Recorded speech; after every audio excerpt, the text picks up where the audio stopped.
After a less than auspicious start, the Detroit Lions have found a way to string together 2 consecutive victories. What does that mean for the future of head coach Jim Caldwell and the rest of the organization? Can their recent run of success lead to staying the course, or has the writing already been put on the wall?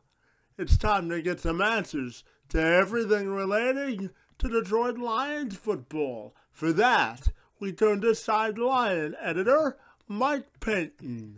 Mike, first of all, we want to wish you a good afternoon and thanks for talking Lions football with us this afternoon on the Two Man Advantage podcast.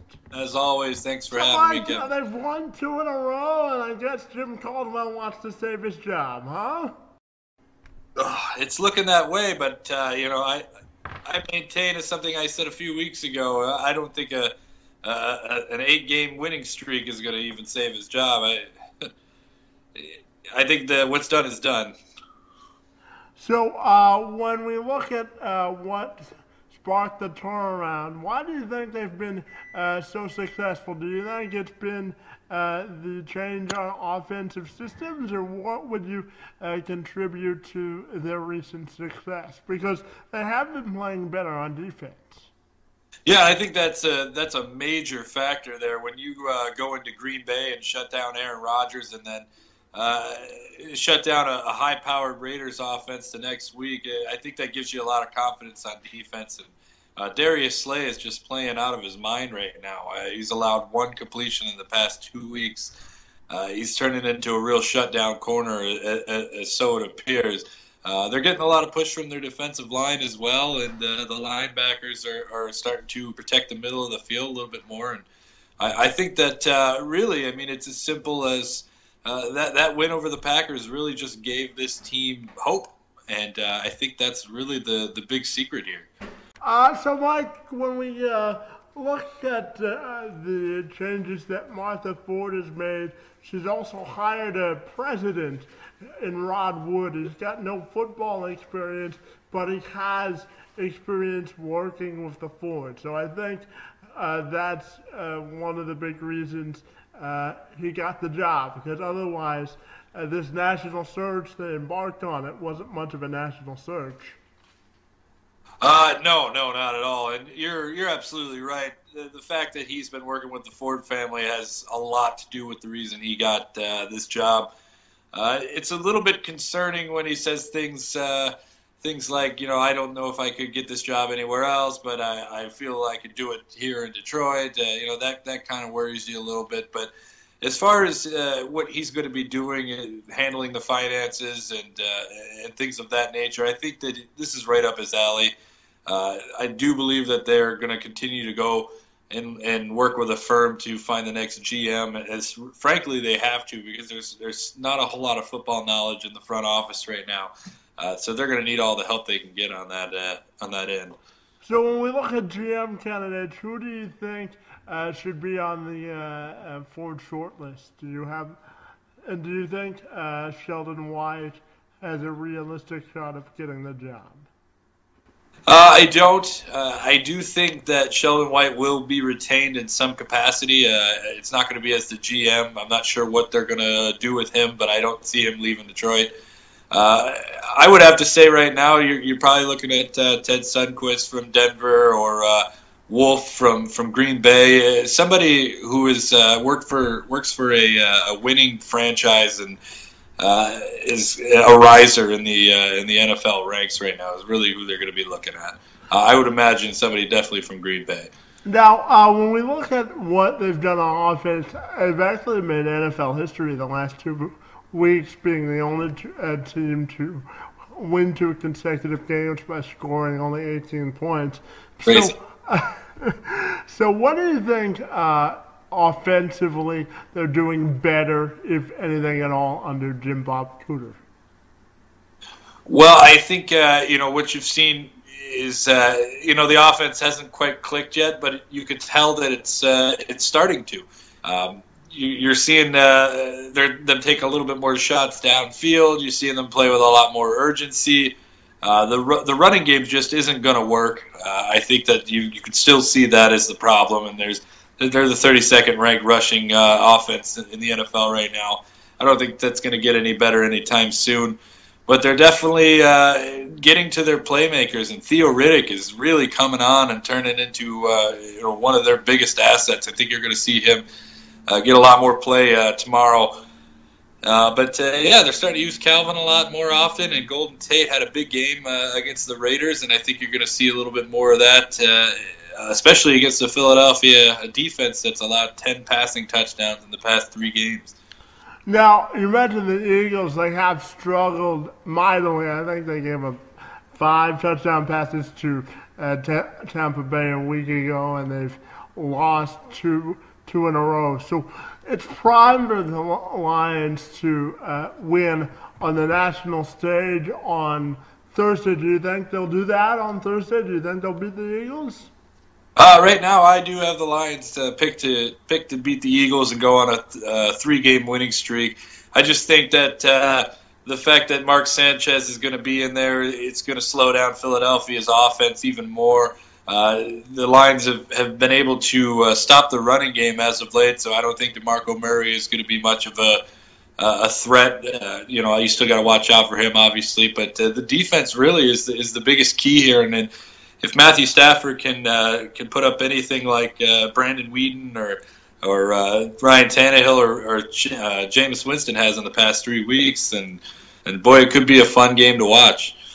Now, when we look at what the Lions have done recently by winning the games, what do you think, or what would you say to those that say that the Lions are hurting their draft positioning by winning these games?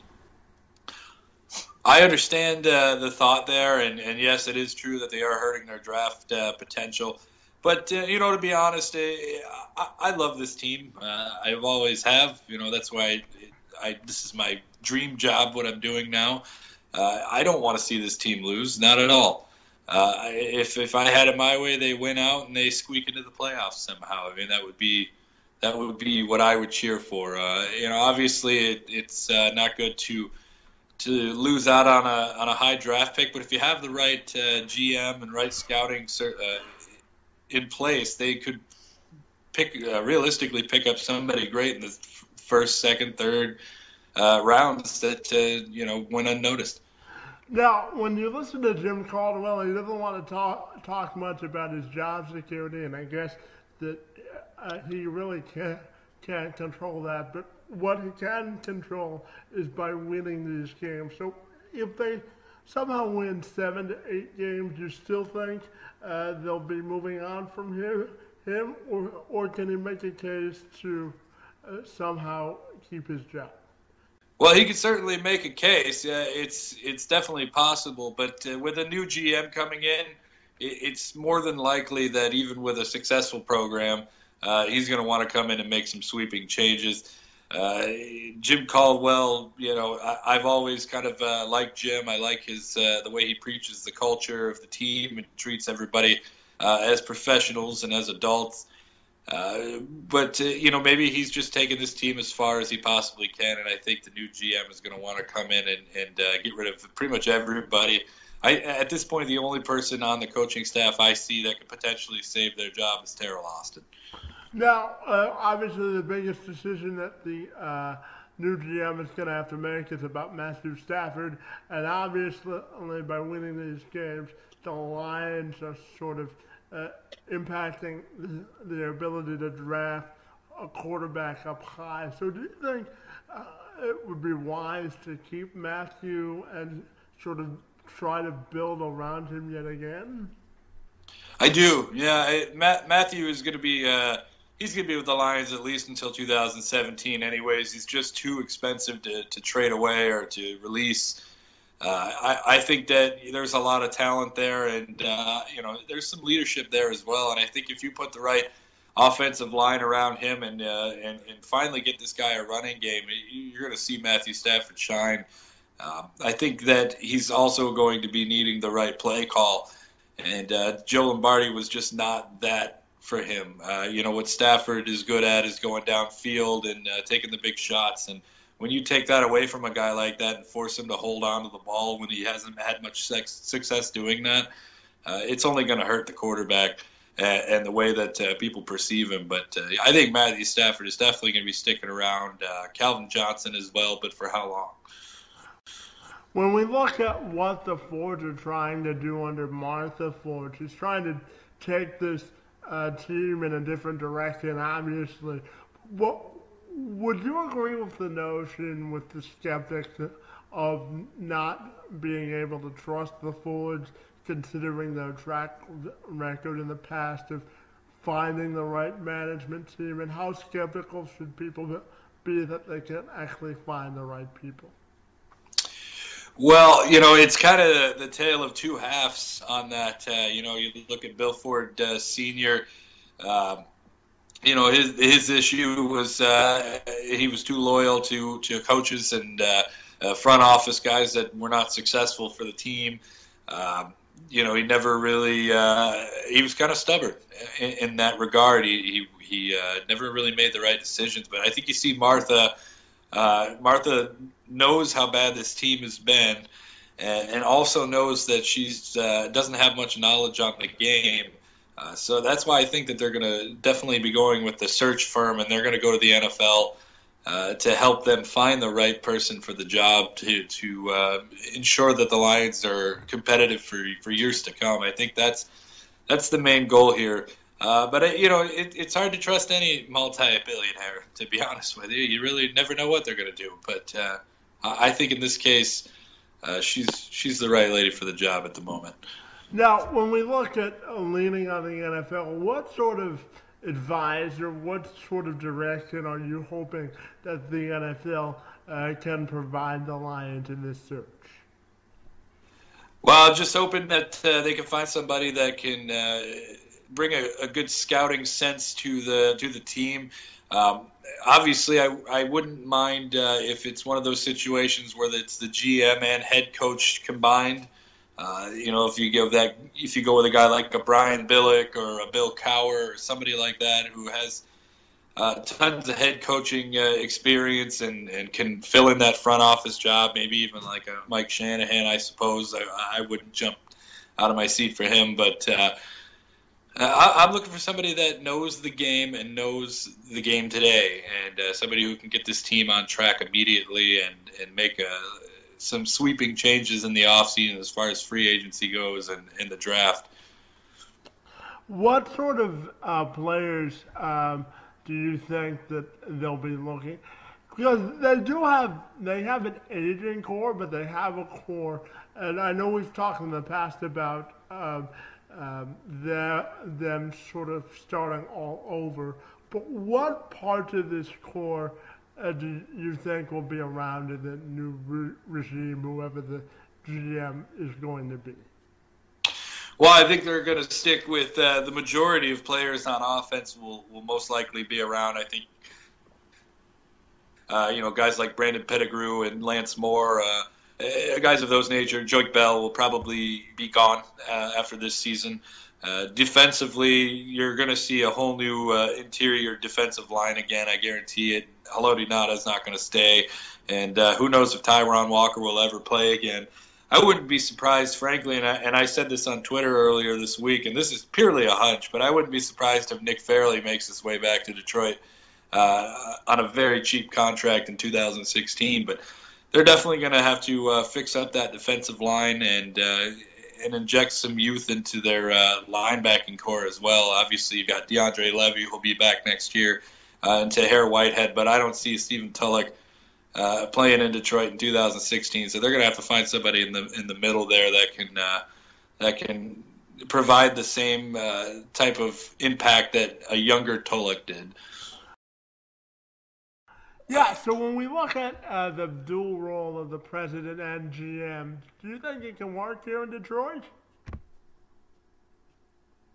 It really just depends on which guy you go with. If you go with a guy like Brian Billick, I have a lot of faith in what Billick can do as far as being a head coach, and I think that he has all the football knowledge that it would take to also be the GM of really any NFL team, but it's really going to depend. And that's kind of an out there scenario. I definitely think that they will go with somebody who is just as naturally just going to be a GM and then a head coach separately. And my final question for you, Mike, is what do you think will be tools to success for the Lions against the Eagles on Thursday? Well, they're going to have to get that offense going and get it going immediately. I think you've seen it's come out a little bit faster in the last 2 games, especially against Oakland. But they're going to need to not settle for 3 points and get in the end zone and get in there early. Open up a quick lead going into the half, and then defend that. I think the Lions may be up to the task. And you look at the rest of this schedule, and it's a real easy, winnable schedule, at least on paper. You got 3 backup quarterbacks, a Bears team that you've beaten the last 5 times. The Packers are really your biggest threat. And conversely, the Vikings are going into the hardest part of their schedule. So you never know. The Lions, if they can go on a run and run the table, who knows? They might be able to squeak in a mediocre NFC. It's certainly possible. Well, with this team, Mike, that may be wishful thinking, but we can all hope for an early Christmas miracle. Hey, you never know. Mike, we want to wish you a happy Thanksgiving and thank you for chatting some Lions football with us on the Two Man Advantage podcast, and we'll talk to you next week. Thanks, Kevin. Enjoy your turkey tomorrow and enjoy being with family. I appreciate being on the show today. You too, Mike. Have a great week, and we'll talk to you next week. You too. Thanks.